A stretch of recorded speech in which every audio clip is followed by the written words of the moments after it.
Hello बच्चों, let's read out a question first. Basically इस question में असर्शन एंड रीजन दो स्टेटमेंट दे रखी, हम बताने whether the statement are true और फॉल्स। स्टार्ट करते हैं असर्शन से। If a body of mass m is projected upwards with a speed v making an angle of theta with the vertical, then the change in the momentum of the body along x-axis is zero। यदि हम किसी body को जिसका मास m हो vertically upward with speed v, ठीक है, जो कि बना रहा हूँ थीटा का एंगल विथ वर्टिकल, क्या करते हैं, छोड़ देते हैं, ठीक है, प्रोजेक्ट करते हैं। सो जो change of momentum of the body है अलॉन्ग द एक्स डायरेक्शन वो ज़ीरो हो जाएगा। अब इसके लिए रीज़न इस तरीके से बता रहा है कि जो मास ऑफ द बॉडी है remains constant along x axis, ठीक है, मास ऑफ द बॉडी ये कांस्टेंट रहता है अलॉन्ग द एक्स एक्सिस। तो चलिए इसको देखते हैं हम सॉल्यूशन से। But before of it's let's talk about the key concept which we are going to use here for this question. So यहाँ पर कहीं ना कहीं हमें प्रोजेक्टाइल मोशन और मोमेंटम का कॉन्सेप्ट यूज करना होगा। सो सबसे पहले हम लिख देते हैं कि we are going to use the projectile motion and momentum concept, ठीक है, projectile motion and momentum concept यहाँ पर हम यूज़ करने वाले हैं। यदि मैं बात करूँ सिंपली लीनियर मोमेंटम की, सो वो क्या होता है, मास इनटू वेलोसिटी, ठीक है। और वहीं पर प्रोजेक्टाइल मोशन में हम क्या करते हैं कि इस तरीके से दो एक्सिस होते हैं, एक तो एक्स एक्सिस होता है, वाई एक्सिस। मैं यहाँ पर एक डायग्राम के थ्रू ड्रॉ कर रहा हूँ कि लेट सपोज कि यहाँ से हमने प्रोजेक्टाइल को वर्टिकली अपवर्ड छोड़ा, इस तरीके से वो पैराबोलिक पाथ तय करते हुए क्या हुआ, ट्रैवल किया। सो उसकी इनिशियल स्पीड टी यू वो बना रहा था angle of phi with respect to the horizontal, ठीक है। So every and each of the point downward direction में उस पर क्या लग रहा होता है, जी, जिसकी वजह से जो हॉरिजेंटल कंपोनेंट ऑफ वेलोसिटी होता है that is U of x, वो क्या होता है, चेंज होता है विथ रिस्पेक्ट टू जी, क्योंकि vertical component after reaching to maximum height that is U of Y वो तो ज़ीरो हो जाता है।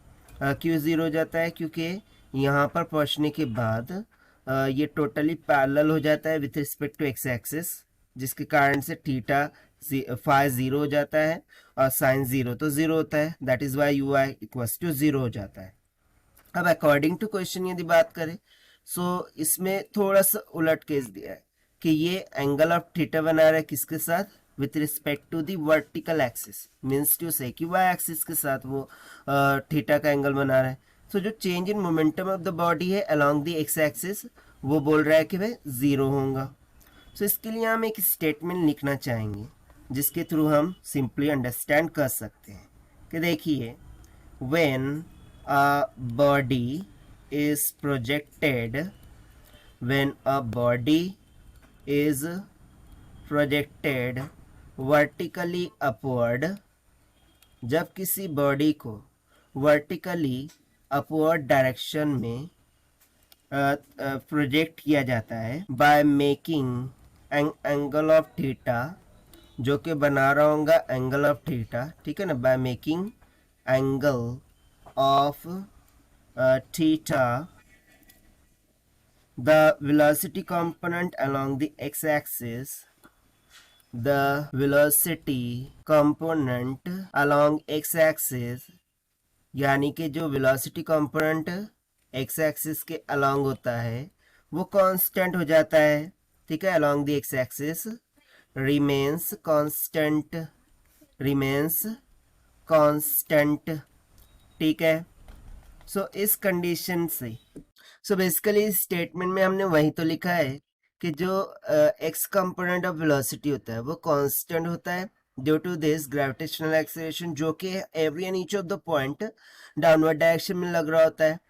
और ये जो वाई वाला कंपोनेंट होता है वो तो मैक्सिमम हाइट पर जाने के बाद क्या हो जाता है, ज़ीरो हो जाता है, but x component remains constant है, ठीक है। सो इसके कारण से देखिए क्या हो जाएगा कि जो momentum along the x axis है वो कांस्टेंट हो जाएगा, right. Therefore momentum along x axis, momentum along x axis is constant, वो क्या हो जाता है, कांस्टेंट हो जाता है, जिसके कारण से जो वेलोसिटी है और मास है दोनों के दोनों क्या हो जाते हैं, कांस्टेंट हो जाते हैं। और इस कंडीशन के अकॉर्डिंग ठीक है, हम क्या बोल सकते हैं कि जो असर्शन बोल रहा था this is absolutely true and reason is also absolutely true, but reason basically assertion को एक्सप्लेन नहीं कर पा रहे हैं, and that is why option B assertion is correct, reason is correct, reason is not correct explanation for the assertion will become correct answer for this question. और ये हमने solution find out किया है by using the projectile motion and momentum concepts. So this is the required solution. I hope you understood it well. Best of luck. Thank you.